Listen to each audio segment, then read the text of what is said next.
اپنی ٹیمپٹیشنس کو کنٹرول کرتے ہیں. تو یعنی کہ ایک دباؤ کی حالت ہوتی ہے نا، تبھی جا کے ہمارے اندر ہم نکھرتے ہیں، ہماری پرسنالٹی نکھر کر سامنے آتی ہے، ہم اللہ تعالیٰ کا ایک مقرب بندہ بنتے ہیں. اب ایسا ہے کہ انسان کی فطرت یہ ہے کہ وہ تب تک کوئی کام نہیں کرتا جب تک اس کام کے بدلے اسے کوئی کچھ پے نہ کیا جائے، کوئی معاوضہ نہ دیا جائے، وہ تب تک کوئی کام نہیں کرتا. اب دیکھیں نا، آپ بہت سے لوگ جاب کرتے ہیں، اکثریت پورا مہینہ وہ 30 دن محنت کرتے ہیں، اپنے باس کا ہر حکم مانتے ہیں، ٹھیک ہے.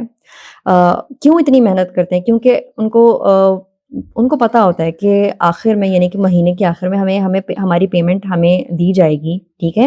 اور جو بیسیکلی وہ پیمنٹ ہوتی ہے، جو معاوضہ ہوتا ہے، وہ انہیں انسان کو موٹیویٹ کرتا ہے کہ مجھے کام کرنا ہے، مجھے محنت کرنی ہے، مجھے اپنے باس کو راضی کرنا ہے، تبھی جا کے وہ مجھے بونس بھی دے گا اور مجھے میری جو حق حلال کی کمائی ہے وہ بھی دے گا. تو ایسا ہے کہ رمضان میں بھی ہم جو 30 دن اتنی محنت اور مشقت اٹھا رہے ہیں اللہ تعالیٰ کی خاطر، تو اس کے پیچھے بھی اللہ تعالیٰ نے ہمارے لیے یقیناً کوئی نہ کوئی معاوضہ تو رکھا ہی ہے. اور بلکہ اللہ تعالیٰ نے ہمارے لیے بہت ساری اسپیشل ڈیلز، آفرز اور پیکیجز رکھے ہیں، جو کہ مطلب ان سب کا اہتمام کیا اللہ تعالیٰ نے، تاکہ جو ہے ہم موٹیویٹ ہو سکیں. اسی لیے ہم ثواب کی نیت سے ہی ہم یہ سارے کام کرتے ہیں، ہم اتنی عبادات میں محنت کرتے ہیں اللہ تعالیٰ کی خاطر. تو یہاں پر میں آپ لوگوں کے سامنے چند احادیث شیئر کروں گی، جس میں ہم موٹیویٹ ہو سکیں گے کہ اللہ تعالیٰ نے روزے داروں کے لیے کیا کون سے اسپیشل انعامات رکھے ہیں، ٹھیک ہے. تو سب سے پہلی حدیث یہ ہے کہ آپ صلی اللہ علیہ وسلم کا ارشاد ہے، جو شخص ایمان اور احتساب کے ساتھ رمضان کے روزے رکھتا ہے، اس کے پچھلے تمام گناہ بخش دیے جاتے ہیں، ٹھیک ہے. یعنی کہ جس شخص کے اندر ایمان ہے، ٹھیک ہے. ایمان کن کن چیزوں پر ہوتا ہے؟ ٹھیک ہے. ایمان اللہ تعالیٰ پر ایمان، یوم آخرت پر ایمان، فرشتوں پر ایمان، تمام آسمانی کتابوں پر ایمان، نبیوں پر ایمان، مکمل ایمان ہو اور وہ عمل سے بھی جھلکتا ہو، ٹھیک ہے. اور احتساب کی نیت کے ساتھ رمضان کے روزے رکھیں. اب احتساب کیا ہوتا ہے؟ احتساب کا مطلب یہ ہوتا ہے کہ ہم کوئی بھی کام کریں تو وہ اس کے پیچھے ہم اللہ تعالیٰ سے اجر کی امید رکھیں، اللہ تعالیٰ سے ہم ثواب کی امید رکھتے ہوئے نیک کام کریں. تو یہ ہوتا ہے احتساب. تو جو شخص ایمان اور ثواب کی نیت سے روزے رکھے تو اللہ تعالیٰ اس کے تمام گناہ بخش دیتے ہیں.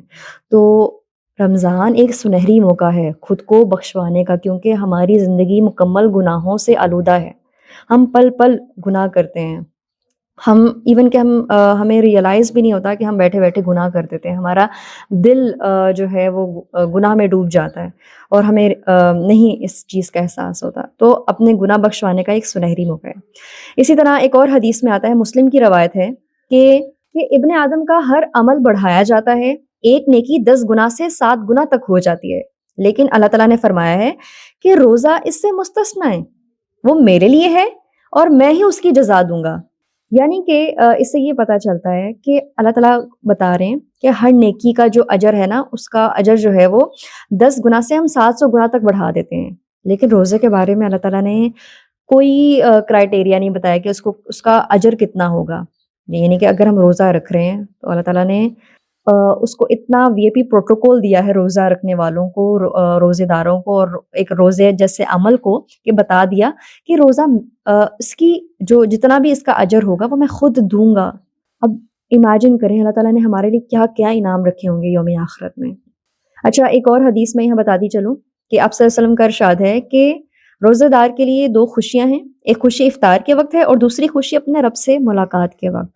کس کس کو خوشی نہیں ہوتی افطار کے وقت؟ کیونکہ افطار کے وقت ہم سب کانٹیننٹل میں ہمارے یہاں کھانوں کا بھی اہتمام ایک تو ہوتا ہی ہے، اوپر سے انسان سارا دن جب بھوک پیاس برداشت کرتا ہے، پھر اسے جب وہ پانی اس کے اندر جاتا ہے، ایک لقمہ اندر جاتا ہے، تو انسان کا دل و دماغ خوش ہو جاتا ہے، ٹھیک ہو گیا، انرجی انسان کو ملتی ہے. تو ایک خوشی تو افطار کے وقت ہو گئی، دوسری خوشی اپنے رب سے ملاقات کے وقت. کیوں؟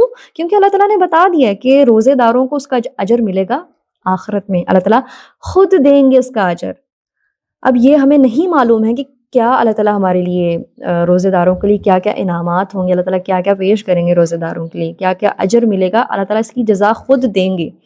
تو ہمیں اللہ تعالیٰ سے یہ دعا بھی کرنی چاہیے اور یہ امید بھی رکھنی چاہیے کہ ہمیں اللہ تعالیٰ ہم اپنے روزے کو اتنا اسپیشل بنائیں، کیونکہ روزہ تو ہم اللہ تعالیٰ کی خاطر رکھ رہے ہیں، اور اللہ تعالیٰ نے جب اس کی جزا دینی ہے، اس کا اجر دینا ہے، اس کا ریوارڈ دینا ہے، تو ہمیں پھر یہ نیت، خالص نیت کے ساتھ اللہ تعالیٰ کے لیے روزہ رکھنا ہے کہ اللہ تعالیٰ ہمیں اس عمل کی جزا دیں گے، اور ہمیں خوش بھی ہونا چاہیے اس چیز کے لیے۔ ایک اور حدیث میں آتا ہے کہ روزے دار کے منہ کی بو اللہ تعالیٰ کو کستوری کی خوشبو سے بھی زیادہ پسند ہے۔ ایک اور حدیث میں یہاں پر بیان کرتی چلوں۔ حضرت سہل بن سعد بیان کرتے ہیں کہ نبی صلی اللہ علیہ وسلم نے فرمایا، جنت میں ایک دروازے کو ریان کہا جاتا ہے، قیامت کے دن روزے دار اس میں سے داخل ہوں گے، ان کے علاوہ اس میں سے کوئی اور داخل نہیں ہو سکے گا۔ جب وہ داخل ہو جائیں گے تو اسے بند کر دیا جائے گا، پھر کوئی اور اس سے داخل نہیں ہوگا۔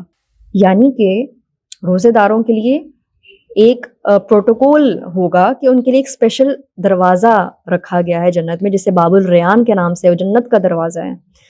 امیجن کریں کہ روزے دار جن کے ہاں مطلب کہ اللہ تعالیٰ کے ہاں جن کے روزے قبول ہو چکے ہیں، وہ روزے دار اس دروازے سے جا رہے ہیں، تو ہمیں بھی اپنے روزے کو اس دروازے سے جانے کے لیے، باب الریان سے جانے کے لیے جنت میں انشاءاللہ ہم نے اپنے روزے کو خالص کرنا ہے، پروٹیکٹ کرنا ہے اپنے روزے کو۔ تو ابھی میں نے بات کی تھی کہ جو رمضان کا مہینہ ہے وہ انسان کے لیے ایک بڑا ہی سنہری موقع ہے کہ وہ اپنی بخشش کروائے، کیونکہ بخشش ہوگی تبھی تو ہماری نجات ہو سکے گی، تبھی تو ہماری جنت اور جہنم کا فیصلہ ہو سکے گا نا۔ اگر ہماری بخشش ہوتی ہے تو ہمیں جنت ملے گی۔ تو ساری مطلب کہ سارا کچھ بخشش پر ہی منحصر ہے، ہماری بخشش پر ہی۔ تو یہاں پر میں اسی سے متعلق ایک حدیث بیان کرتی چلوں۔ حضرت کعب بن اجر بیان کرتے ہیں کہ رسول اللہ صلی اللہ علیہ وسلم نے فرمایا کہ منبر کے پاس آ جاؤ۔ ہم آ گئے۔ جب آپ صلی اللہ علیہ وسلم ایک درجہ چڑھے تو فرمایا آمین، جب دوسرا چڑھے تو فرمایا آمین، اور جب تیسرا چڑھے تو فرمایا آمین۔ جب اترے تو ہم نے عرض کیا، یا رسول اللہ صلی اللہ علیہ وسلم، ہم نے آج آپ سے ایک ایسی چیز سنی ہے جو پہلے نہیں سنا کرتے تھے۔ تو فرمانے لگے، جبریل علیہ السلام میرے پاس آئے اور کہا، جسے رمضان ملا لیکن اسے بخشا نہ گیا تو وہ بدقسمت ہو گیا۔ میں نے کہا آمین۔ جب میں دوسرے درجے پر چڑھا تو انہوں نے کہا، جس کے سامنے تیرا نام لیا گیا اور اس نے درود نہ بھیجا وہ بھی بدقسمت ہو گیا۔ میں نے کہا آمین۔ جب میں تیسرے درجے پر چڑھا تو انہوں نے کہا، جس شخص کی زندگی میں اس کے ماں باپ دونوں یا ان میں سے ایک بوڑھا ہو گیا ہو اور انہوں نے اسے جنت میں داخل نہ کیا تو وہ بھی بدقسمت ہو گیا۔ تو میں نے کہا آمین۔ کتنی فضیلت ہے۔ سب سے پہلے آپ نے آمین کہا تھا رمضان، یعنی کہ رمضان کے بارے میں، کہ جس کی زندگی میں رمضان آتا ہے اور وہ انسان بخشا نہیں جاتا تو وہ بدقسمت ہے، ہو جاتا ہے، اور آپ صلی اللہ علیہ وسلم نے اس پر آمین کہی ہے۔ کتنی بڑی بات ہے کہ ہماری زندگیوں میں رمضان آ جاتے ہیں، کتنے ہی گزر جاتے ہیں، اور ہم اپنی زندگی میں رمضان کو کوئی اہمیت ہی نہیں دیتے ہیں۔ ہم رمضان کو صرف ہم فاسٹنگ کا مہینہ نہیں کہتے، ہم بیسیکلی فیسٹنگ کا مہینہ کہتے ہیں کہ جی ہمیں مختلف طرح طرح کی ہماری افطار میں ضیافتیں ہوں گی، ہم سحری بڑی بھاری مطلب بھاری سے مراد یہاں کے بہت اچھے کھانے کھا رہے ہوتے ہیں، اچھے سے یہ مراد یہ جو ہمیں ٹیمپٹنگ لگتے ہیں کھانے۔ اس طرح ایک اور لاسٹ حدیث یہاں پہ میں آپ کو بتاتی چلوں۔ حضرت ابو ہریرہ سے روایت ہے کہ رسول اللہ صلی اللہ علیہ وسلم نے فرمایا، جب رمضان کی پہلی رات ہوتی ہے تو شیطانوں اور سرکش جنوں کو جکڑ دیا جاتا ہے اور دوزخ کے دروازوں کو بند کر دیا جاتا ہے، ان میں سے کوئی دروازہ کھلا نہیں چھوڑا جاتا۔ جنت کے دروازوں کو کھول دیا جاتا ہے، ان میں سے کوئی دروازہ بند نہیں رکھا جاتا، اور یہ اعلان کیا جاتا ہے کہ اے نیکی کے خواہش مند متوجہ ہو، اے برائی کے چاہنے والے باز آ جا۔ اللہ تعالیٰ دوزخ سے کئی لوگوں کو آزاد کر دیتا ہے، اور یہ سلسلہ ہر رات ہوتا ہے۔ ٹھیک ہو گیا، یعنی کہ ہمارے لیے نیکی کے مواقع رمضان میں آسان ہو جاتے ہیں، کیونکہ شیاطین کو تو جکڑ دیا اللہ تعالیٰ نے۔ ہاں، ہمارے نفس کا ایک شیطان ہمارے ساتھ ہوتا ہے، جو کہ ہمارے ظاہر سی بات ہے ہماری بری عادتوں کا شیطان جو ہمیں پورا سال لگی ہوئی ہوتی ہے، تو وہ آسانی سے نہیں چھوٹتا، لیکن ہم نے یہی ہماری پوری رمضان اسٹرگل ہوتی ہے۔ تو جنت کے دروازے کھول دیے جاتے ہیں، رحمتوں کا مہینہ ہے۔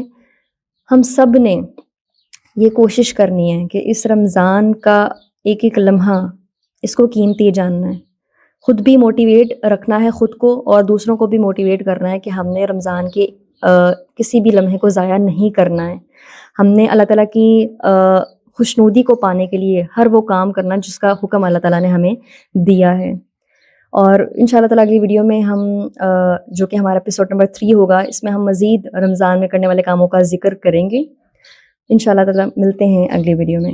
السلام علیکم ورحمۃ اللہ وبرکاتہ۔